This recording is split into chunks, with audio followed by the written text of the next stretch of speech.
project with some artists from France. They've done 50 murals all over the world. We did an interactive mural and had poets read. So as people walked by and looked at the interactive art, the voices of birds and the poets came out. So I'm really interested in this panel. Lovely. I'm Sarah Crouch. I write novels for Simon & Schuster. They're literary mysteries, and they're almost always set in the Pacific Northwest because that's where I grew up. I've been in Alabama for about 4 years, though, and I love it, except this time of year.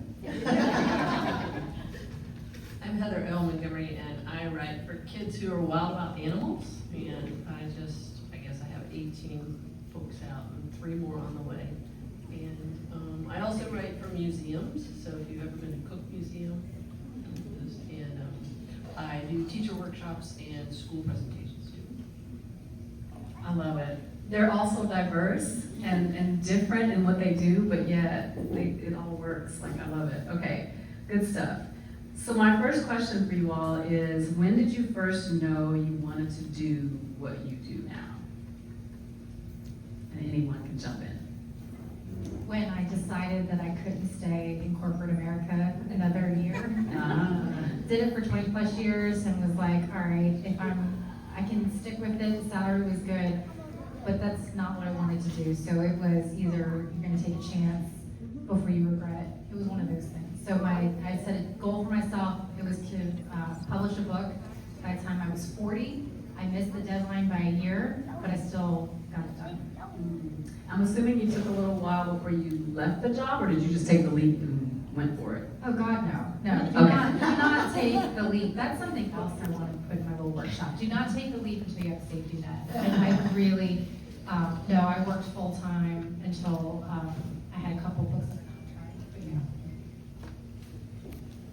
I can go next. So I guess as far as my love for art, that started when I was really young. I had this great elementary art teacher named Mr. Brawley, and he was always telling us to turn your mistakes into a masterpiece. And you know, I started art and I wasn't very good at it, but I kept turning those mistakes and keep trying.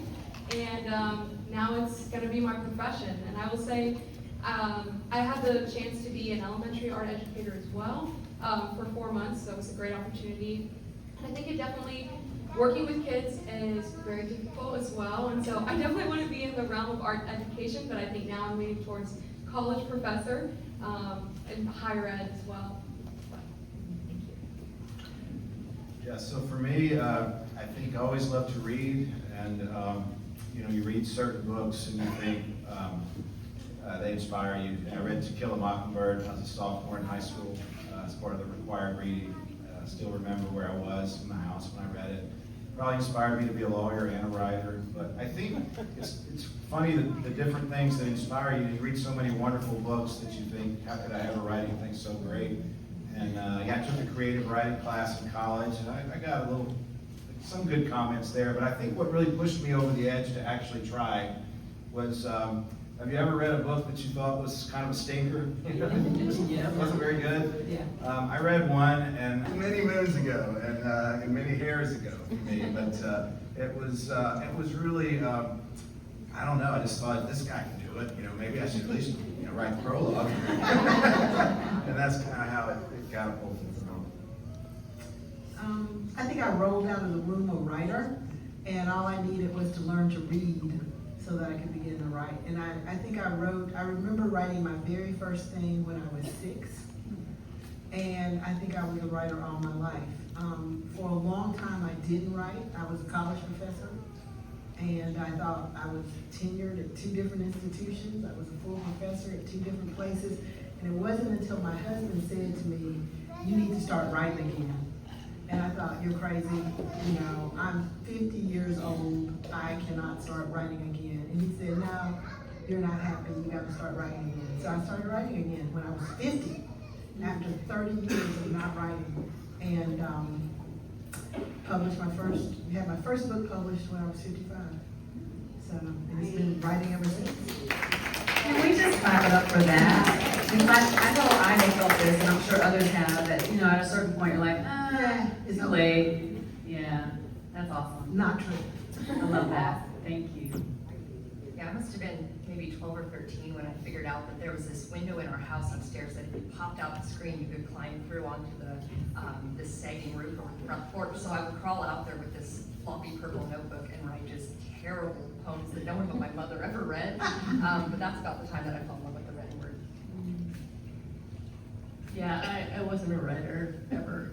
And like I grew up, I'm a nature girl and I loved science, and the school I grew up in, like science was here and ELA was over there. And I didn't realize you could love them both. Inquiry is inquiry. It wasn't until I had gray hair till I figured it out. So.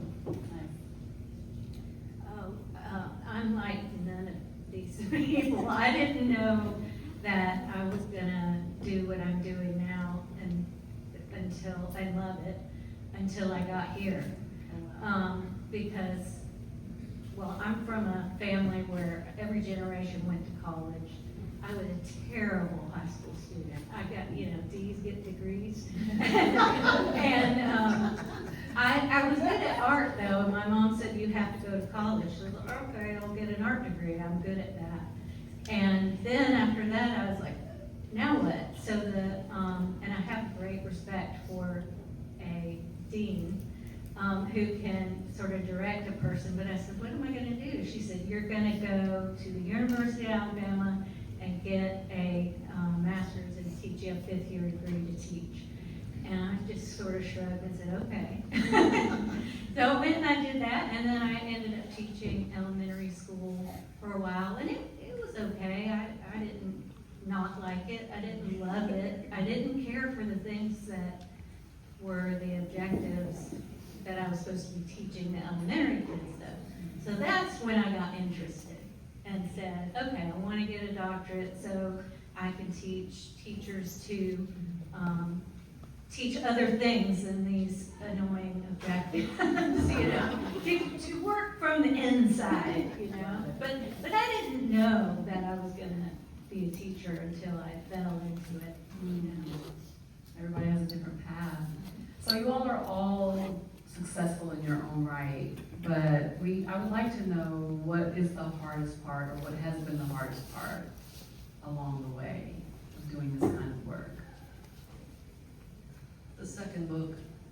Like the second book, when I had a book that I was very happy with and thought, oh, I can do another book just like that. It'll be the hardest book I ever wrote. Sold it without doing a writing sample because it was the same editor, same publishing house. They wanted it. So I'm like, I didn't even have to do a writing sample. Yeah, that was a big mistake. Because the writing sample is to prove to yourself that you can do it just as much as it is to prove to them. And so, yeah, it was really hard. I cried a lot. And I turned the book in and hated it. The next week, I got an interview that gave me the last chapter of that book. And I didn't trust the writing process, but it was there. But it was really hard.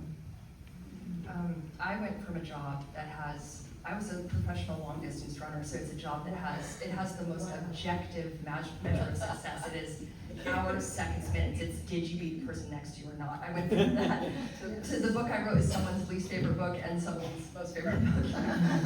So I've been, this first year especially has been, I just felt a little bit out over my skis as far as building a thick skin. That's been tough. For me, it was time. I really became an English professor because I wanted to be a writer. And I thought, well, this is how I support myself. But if anybody out there who's teaching knows that it is an all-consuming profession.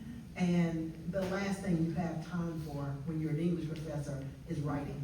You just write those articles, you get yourself tenured, but you don't have time for anything else. And so that has been the hardest part, the balance, the time to actually sit and write and not do reports. I concur with that. The hardest thing in teaching is that every semester you're trying to keep it fresh, and that's a lot of work. I would say as a student and as a young creative, I face a lot of self-doubt, especially trying to find an art career in a place where there is some art opportunity, but not as much as I would love. I've always had to, as someone who lives on my own, had to work a side hustle at your grocery store, at your local thrift store, retail, Belk, selling credit cards, but at the end of the day, still trying to work on my passions at the side to make that my main goal, so where one day I can achieve that of my art career and getting to use my degrees without having to have these other things on the side to keep me afloat. So that's something I'm still facing, but I definitely have a lot of supportive professors along the way that have been helping. Yeah, so for me, I think, you know, a great fallacy that you would hear is that it gets easier the more that you write. I have to agree with, you know, she said the second book was the hardest. That was probably the hardest for me, but it's been a tie with each one afterwards. I think the more you write, you don't want people to say, well, it was good, it wasn't as good as the last one. Yeah. And so I'm writing my 12th one now, and the imposter syndrome never goes away. It gets worse for me because I know now when it stinks a lot quicker than it did 11 books ago, and so it's harder, you know, for me sometimes to just write the story, get out of my own way. I will say, if you want something inspiring to read to help you, the Chronicles of the Grapes of Wrath, John Steinbeck, his diary that he wrote while he wrote one of the greatest books of all time, is really neat. Because, not so much because it's the greatest read, but for an aspiring writer, he complains about the roofers next door. He wonders if anyone's ever going to read this book. You know, he has massive imposter syndrome, and he's one of the legends of our profession. So even, you know, Steinbeck, while he's writing a masterpiece, is worried if anybody's going to read. So that gives me a little bit of, you know, makes me feel good. I've heard an author, a New York Times bestseller, say, no matter how many successes you've had, each book that you sit down to write, it's the first time you're writing that. So it's like starting over again each time. Is that, yeah. Mm-hmm. And maybe there's more pressure if you have had successes even. It's like now you gotta live up to that. Or you feel like you do. No, there's definitely pressure. You said what? There's definitely pressure. Yeah. And I would also say comparisonitis is a big battle for me. You know, I think we all struggle with that, whatever we're doing, whether it's and social media is like just the beast that's doing it to us. But so you really have to be on social media, especially as an author. It's like the necessary evil. You're wanting to promote your work, but at the same time you're on social media and you're comparing yourself to other authors and thinking they have it so great because they got this deal or that deal. And we're doing in our daily lives like, oh, she has that house or he has that job and he's got that great vacation. How come I'm not on vacation, right? It's a struggle. So social media, I think, is just pick and choose how long you spend on it. Yeah, for sure. So I began this morning by talking about the advice that I was given as a young writer, and kind of, you know, poo-pooed on my dream, like, you know, that all that artsy stuff is often seen in a certain light by those who tell you to just go out and get a job, right? Like, go teach, that's a respectable career. But when you want to be an artist, everybody kind of looks at you a little funny. So why do you think the kind of work you do matters? Why is it important in spite of what people say? Fun, and I think all of those things, if you can bring that to somebody else, there's nothing better than that. And so when somebody comes up to me and tells me that they've enjoyed my story, you know, or they read The Golfer's Carol and it inspired them, or they, you know, whatever, they read a funny scene, you know, a line of dialogue and thought it was funny. I mean, any of that to me is a win, you know, and while the criticism, I've had the same thing that Sarah said, you know, within an hour, you know, within a day, I had someone tell me it was the greatest book they'd ever read in their life, and that it belonged at the bottom, not just in the trash can, but at the bottom of the trash can. So, you know, you get a lot of credit. Those hurt worse, by the way, than the good comments feel good. But I think that for me, it's important to bring that to people's lives. You know, that's why when I meet other authors, I met Harlan Coben earlier, I guess last year at VoucherCon. I'm pretty sure he thought I was asking for his drink order. But so happy to meet you, you know. But anyway, just, you know, I told him, I was like, man, your books are awesome. I love them. And so I think when you get something like that, it can't be bad, can it? That'd be a good thing. As far as an artist and advocating for art and why it matters because art is in everything. Art is in what we wear, what we look at, how we decorate our homes, in the restaurants we eat at, and the patterns we wear. It's a form of self-expression. It's a form of venting and expressing emotions in a deeper way that sometimes cannot be said.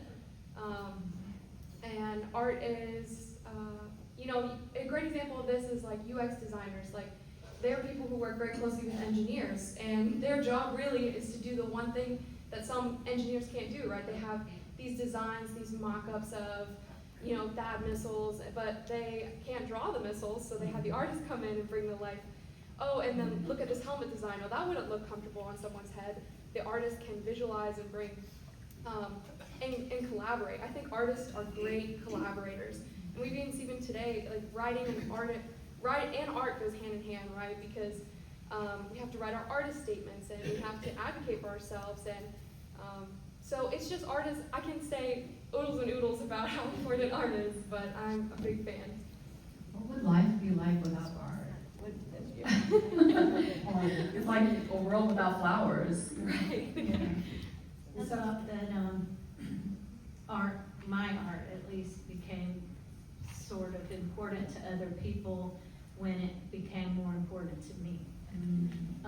Because I was doing everything but making art, and then when I did make some, I felt like I needed to make this art that other people expected, a lot of realism and all that. But I started painting things I wanted to paint. I didn't have any intention of selling these things, but it's just what I wanted to do. And then, I've had shows, and now people are like excited about it, so I paint for myself, and then it has shown through to be important to other people. Yeah, that's that human connection, right? Yeah. So I would say two things. One, hands that are engaged in creativity cannot be engaged in destruction, because there's just something really important about that. And the second thing I would say for me is I'm a political poet. It's kind of an extension of my academic poetry to deconstruct art, history, and culture, particularly of American culture. And a lot of my poetry mixes those two things and can be very unsettling to people. And one of the great moments I had published this poet called "This Is Why People Burning Down the Fast Food Joints and Whatnot." And it came out in poetry. And I had this guy from Australia say, I really hate political poetry, but I read your poem and I get it. And so for someone to have a reflection that sort of changes their view, that's what art can do, that nothing else can do. It's the artists we remember. We don't walk through museums and say, let me read that political speech. We look at the art, we look at the architecture, the clothing, we read the books, the manuscripts. This is how we remember who we were and how we discover who we are. So just a quick comment. Ashley Jones was here last year and did a poetry workshop, you may remember, and she referenced Jacqueline and Trimble, and she read that poem. Oh, did she? Yeah. How many of y'all remember that? Yeah. It was good. Yeah, no, I think arts and storytelling, legitimately, that's what sets our species apart. Are we neurosurgeons saving lives? No. But are we shaping the culture? Yes, and I think books in particular are rather magical in their ability to change human thought and identity. And I think that's always important work. People often ask me why I write for kids, because every kid can change the world. And I think we're all kids, and I didn't want to do this. I didn't want to be a writer. But I recognize that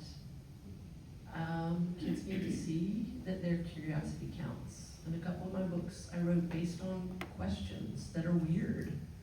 And it's okay, to follow your weird questions about why animals get hit on the road, or whatever other questions I had. You just have to say that, if you don't follow this question, never do anything about it, right? Those things in life that we don't want to look at because they hurt, or they're gross, or we don't like them about ourselves. Yeah, we can't address them unless we look at the face on. And so that's what I think books can do. They give time to savor thought. Well, Sylvia mentioned a little while ago that there's a good collaboration between artists and writers, between writers and artists and others, engineers or what have you. What would you say, or how much would you say your art is science? Like, is it art or is it science? Or is it a little bit of both? You know what I mean? We sometimes see those as separate, but to what extent? I have no left brain. No, I say very, very little of it is science. In fact, you know, like many people in this area, I live in a neighborhood full of engineers, and I just do not relate to them at all. So no, I very heavily lean on the artistic side of it, but I do admire people who approach it from a more methodical, scientific point of view. Yeah. Mm-hmm. And then I guess we have to define what we mean by science, right? Like maybe the way you're defining science, you're like, no, I'm doing none of that, but there also might be a way to think about science that you could see that you are kind of doing some of that. So for me, science is about imagination. So that every great scientist was someone whose idea first started in their imagination. And I see that that's a huge connection between scientists and artists, that we have to dream. And so much of science comes out of our imagination. You know, we write something and then it happens in the world, right? And so I see just amazing connection between science. And when I teach writing to people who are engineers, because I have taught writing to engineers, and you're right, believe me, it's like we do not speak the same language. But I learned to think about the world the way they think about the world. They are checklist people, you know, and so you have to say, you know, not everything on the checklist is important, because to them it is. And so it's really interesting to sort of enter that scientific realm and to have them begin to think about the world more holistically, and it improves their science. I don't know if this is necessarily a scientific approach, but I do see a lot of writers who will try to approach their writing with formulas. There are a lot of crafts of writing, like the skin the cat, skin the cat, save the cat, whatever it is. You know, and even the book called The Graph, and I get it, some people's brains are wired in a way where they would like to have some sort of an approach that they can follow A plus B plus C. And while I think there's something to be learned from that, I really hesitate and caution writers to not try to make and approach your writing so formulaic, where you have to have the climax at a certain, like it's not this roller coaster that goes tick, tick, tick, tick, and you hit this like crucial midpoint and the climax and you come back down. It's more of like an EKG, right, where it's like dialogue slows it down, and action, so it's up and down, like an EKG. So just be more playful with your writing, and perhaps not as formulaic. I heard somewhere that Harvard med students are required to take an art course. And I find that very fascinating, that, you know, you think of doctors as scientists and there's one way to do something, but they're encouraged to think about, you know, what they do in a creative way. I think too, it's really interesting, and my professor Jamie kind of brought this to my attention, that he said alchemy is art. And at first I didn't really understand, but if you think about oil paints, just oil paints in general, right? There's solvents, there's binders, there's things that make the oil paints into glazes, that you can thicken the oil paints, even down to, if you think about printmaking and, you know, the type of photography where you put chemicals on a paper and you put something in the sun, and the sun reacts with the paper and the chemicals, and it makes a print, a sun print.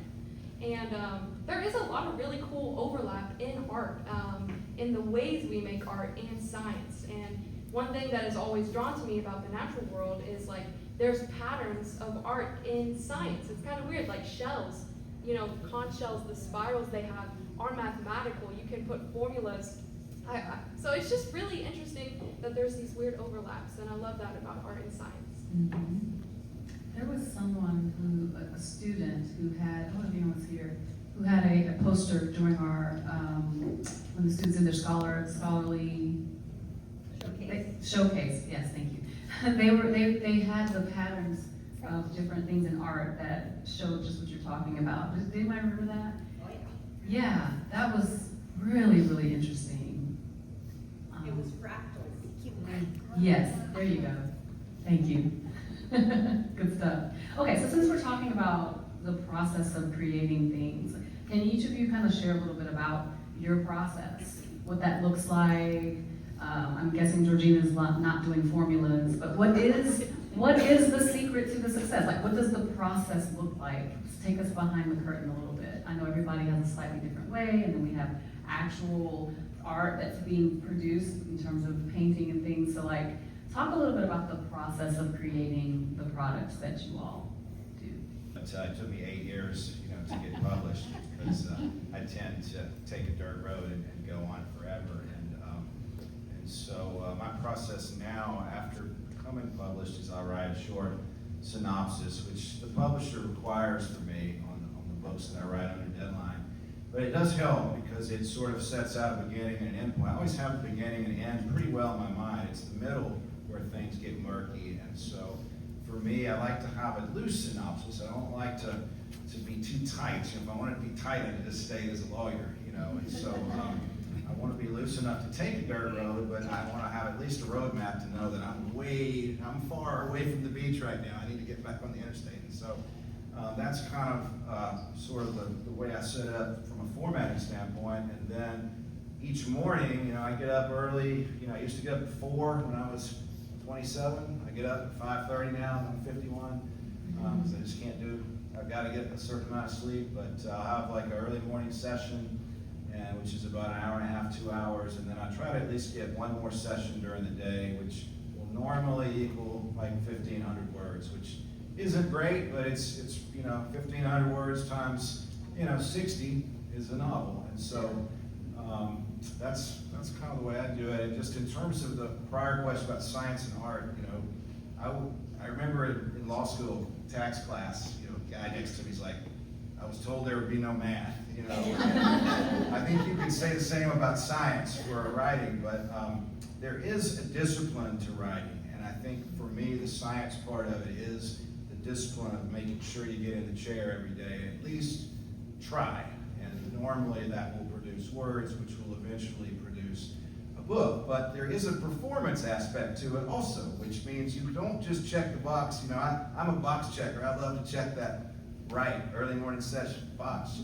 Doesn't always mean I had a good session. So that is the frustrating part, is that there is kind of a grind and flow part to it, or flow and grind. It sounds better, but there is an aspect to it that you can't really control.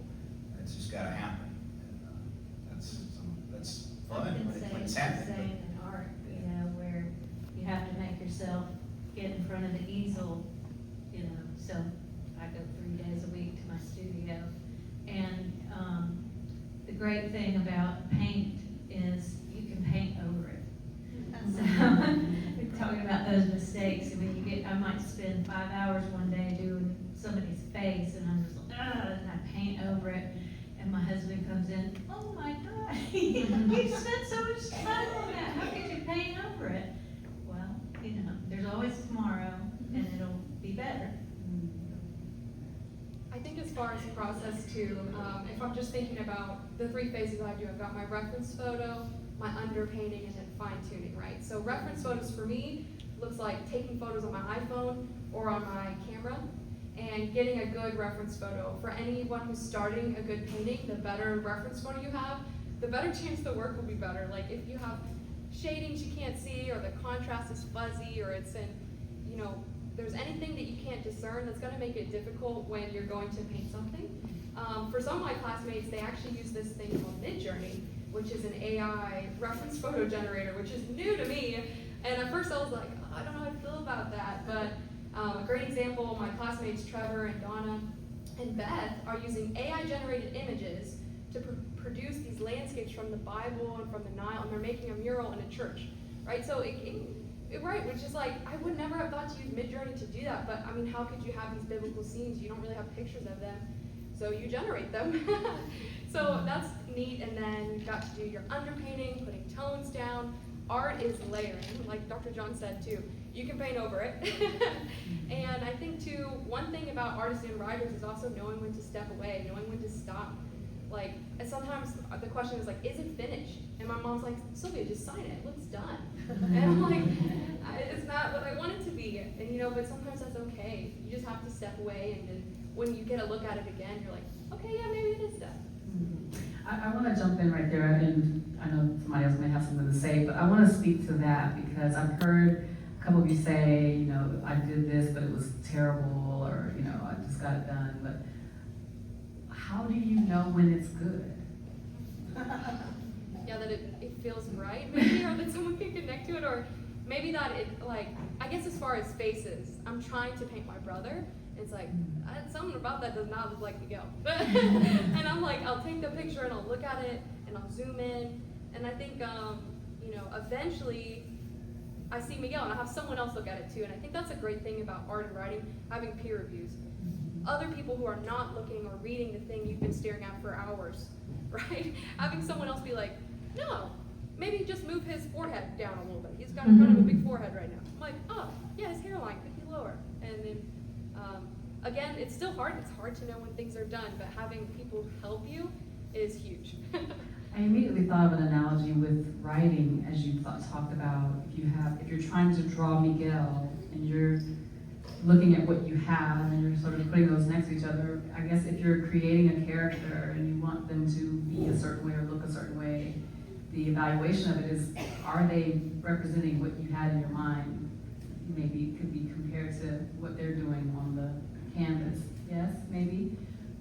But the question still comes back to, like, how do you know when it's just done or when it's actually good? It's, you know, often the criticism is it's subjective. But what do you think? Are there any thoughts about how to determine that? I agree with what Sylvia said about feedback. I've experienced both ends where, you know, you nitpick it to death, so there's that whole good to great. You know, when is it great? When do you step away? But I've also experienced where I've written a manuscript and thought it was good and turned it into my agent last spring, who said, this needs so much work. I mean, I don't know what's going on in your life. And I was like, well, actually, this happened. So I think it's very important. We can judge our own work and think it's not good, but we can also be in that dangerous situation where, I mean, I've written 6 books. This was my 7th book. It doesn't ever get, like Bob said, it doesn't ever get easier. I know that doesn't invoke any inspiration, but it doesn't get any easier. Each book is very different. And all of a sudden I went from, I thought this was a great manuscript, and outside feedback is so important. Just having any extra eyeballs to tell you what you need to fix. I'm glad you said that, because I often work with writers and sometimes they're like, oh, this is terrible, and it's actually pretty good. And then I have those who are like, look what I did, isn't this amazing? And I'm like, oh. It's a big adjustment to the ego. I think we all need to be like humbled down. I got seriously humbled down. Yeah, so I want a word for that writer out there who is like, my stuff is great, people just don't know good stuff when they see it. You know, like, how do we help them to kind of look at their own things with a little more critical eye? It's really hard. Like, you know, you think you've written something really good, and I always have doubts about it. And the market really lets you know, whether it's good or not. And I mean, I've written some books, and I won't say which ones, but I think you feel like you always nail it, at the end, or at least you've been doing it so long, you're tired of it, you're just ready to see what happens. But it is hard to know. There's a scene in the movie Hoosiers during one of the basketball montages where Gene Hackman is leaning over to Dennis Hopper, and they're laughing in the background in the movie, and what Gene Hackman is saying to Dennis Hopper is that no one's ever going to watch this movie, and it cracks him up. Hoosiers, I don't know if you're a basketball or sports fan, but great movie, and it's still relevant. And so he didn't even think, I mean, but once they put the music in and edited the story, it became a really great story. And so, but they didn't know that. We watched it and loved it. And so I think, and I do think as you write and become more experienced, you get harder on yourself. And so I just turned in my latest book, and I was a little worried. I wasn't sure that the developmental editors would like it. I got the comments back, and they're always good to put the good stuff in the front of the letter. Oh, I really like this, and then it gets to the back. Oh, by the way, just a small little issue, and then it's like 4 paragraphs. But so there's always something to work on, and you never get it perfect. Anyway, I can go on and on that subject, because if you don't let that stop you. It's one of those things where you just have to let the bird fly and see how high it goes. I think you're almost talking about two different things. So there's things that are sellable. I can sell it and publishable. And there are things that may be good that have nothing to do with that. So you've got to figure out what it is that person, that artist wants. And I've been thinking a lot about this because I just finished teaching an MFA class to fine artists. I had fine artists in there, writers, poets, screenwriters. It was all the arts because they had no genre distinction, and it was about your practice. And thinking about art as a process instead of a product. We live in a world that is transactional. So when you say good, what does that mean? What does that mean? So what you have first, you have to tell the student, if you just want to put this up on your wall and it brings you joy, then it's good. If you want to sell it, and sometimes you can talk to them about the business of publishing. If you want to get this published, if you want to sell it, let's talk about what you might need to do to make this more attractive to a publisher, an editor, or whatever. And I think sometimes that will take the sting because you're not talking about their babies. You're talking about the transaction, making that distinction for people.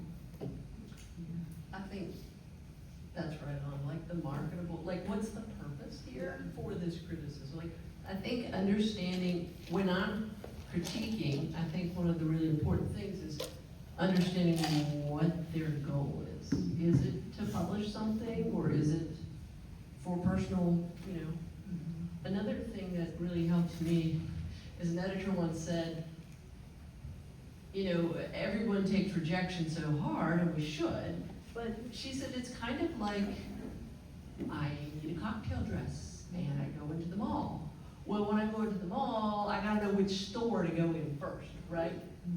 And then I gotta, I'm ignoring all those other stores. Does it mean that they're terrible? No, right? And when I go in this one store, I'm still ignoring all those other dresses. And then once I get to the cocktail dresses, I'm ignoring green and pink and purple because they look bad on me. So you have to realize the editor they work for a publisher, and that publisher has certain things they want and certain things they don't want. Doesn't mean good or bad. It's not quality there, right?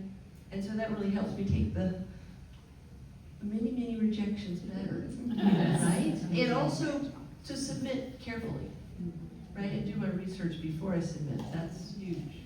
Well, if you think about it, no one writes a book or an article or a story or creates a piece of artwork and not want it to be seen or viewed or experienced by someone, a reader, a viewer.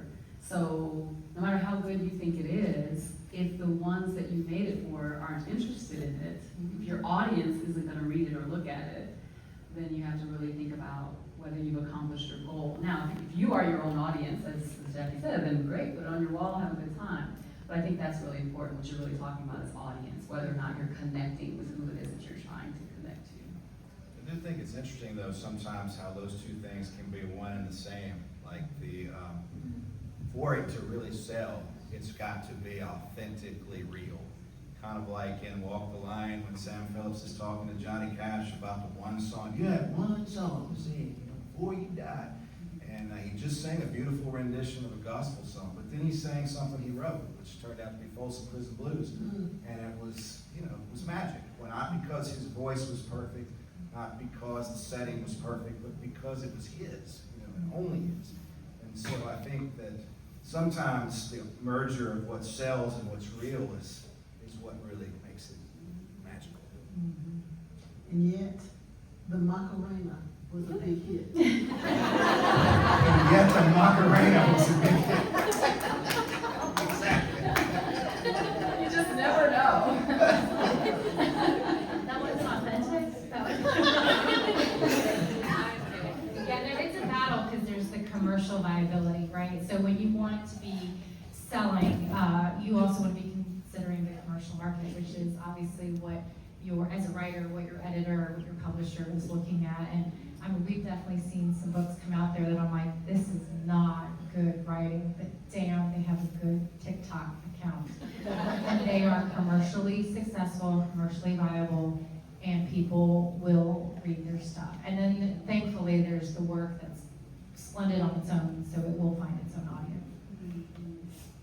Aren't a lot of the great writers and authors that we revere now, weren't they not revered in their own day and time? So maybe the hope is that if it's not great for people today, maybe sometime after you're dead, people will be like, this person was amazing. I don't know if that helps you feel any better, but anyway. Fitzgerald, people would go in the 40s, go into libraries and ask for Fitzgerald, and they would say, who's that? Zora Neale Hurston went out of print. So some of them, you just gotta wait. It may come back around. You gotta die. I know. I don't know if that makes us feel better, but hey, our works might outlive us. Well, we are coming down to the end. I wonder if each of you would just really quickly, in a minute or two, share any last words and maybe think about what you wish you knew when you started. What advice would you give to your younger self when you were thinking, oh, I want to be a writer, I want to be an artist? Tell us what that last bit of advice you would give based on what you know now. So I have 3 pieces of advice I share with people who want to write for kids, particularly. One is there's an organization called the Society for Children's Book Writers and Illustrators, very long title, but it's the place I learned the business. And it's fantastic. Number 2, find a critique group, make a critique group, create it, do something to have a critique group. You just have to. Like, that's so crucial. And 3, read 100 books that are recently published that are in the same genre, like what you want to write. Back when I was 14 and I was running, just starting out in the sport, I went to this big race that I qualified for, and there was a speaker the night before, and she told us, she looked out at this room of kids in the Northwest, and she said, you guys are all really talented or you wouldn't be here, but the odds are that just one of you will go on to be a professional runner someday. And she told us it's not going to be the person who's most talented.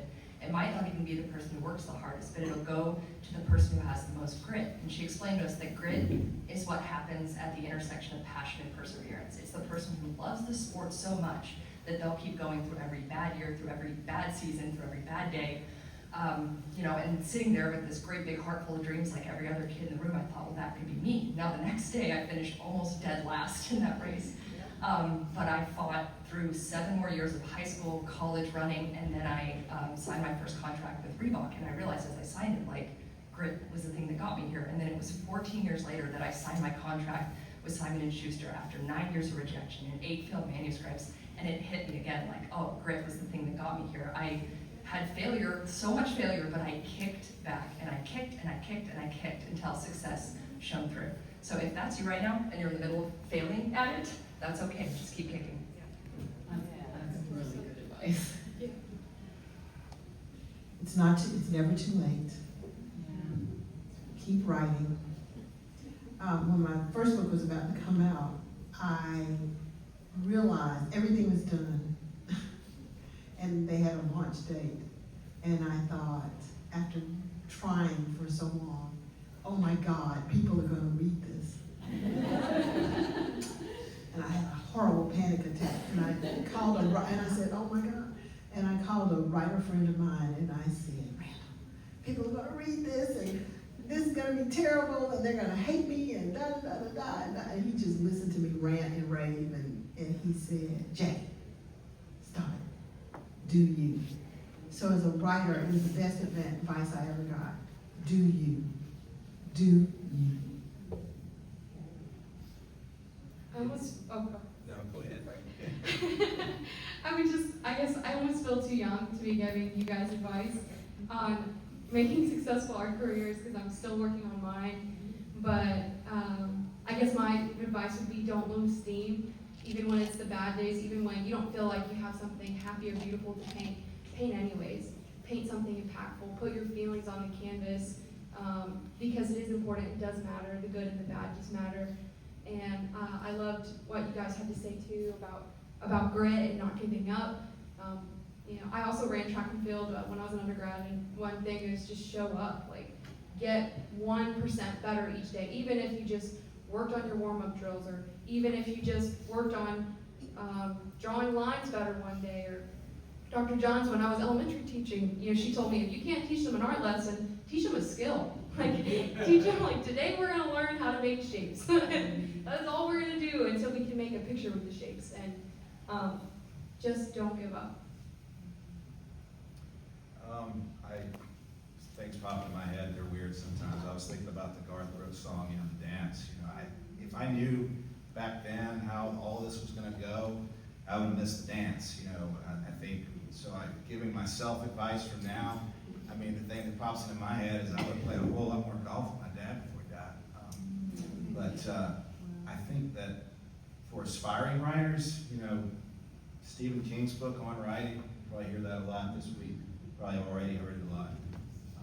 He takes all of the magic kind of, it gets you behind the curtain and you meet the wizard and you realize that the two commandments that he talks about, read a lot, write a lot, are really what you need. You need to read a whole lot of books, talk about rejections. There's an English lady who was rather trained, wrote about a wizard, 50 publishers turned it down. Who wants to read a book about a wizard? A lot of people, because it was hers. And so I think that, find that one song, find that one thing that you want to do, and just keep writing it over and over again.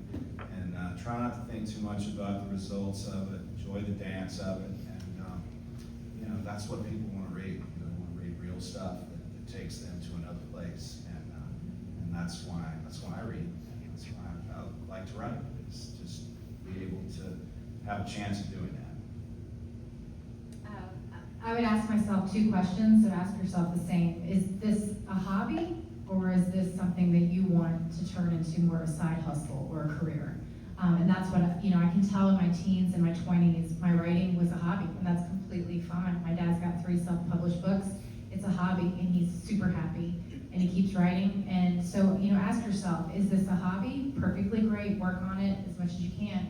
Or is this something I want to turn into a little bit, something more serious? The second question is, and I've asked this to a lot of writers I meet along the way, is how badly do you want it? And I think by you guys being here at this summit is a huge step in the right direction. Like, you clearly want to do something with your art, your work, whatever you're doing, to be here, to be listening to us, and then to hopefully go home this weekend, next week, and keep working on your craft. But how badly do you want this as your life? And then if you want it badly enough, hopefully you can get it done.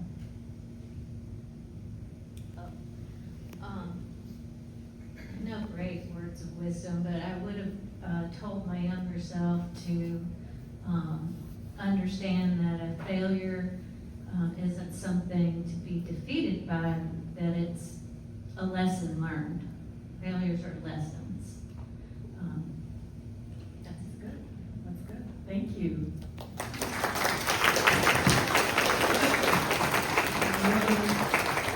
Really good information, really good advice. Mary Beth and Sylvia have their artwork displayed over in Cares Library. Many of you have already seen it, but Mary's gonna be talking about her People Not Portraits art line, so definitely head over and let her share more about how she created those pieces. What we have now is some time for you to explore the vendors. We also, going back over to Cares Library, we have gentle yoga for mental and physical fitness.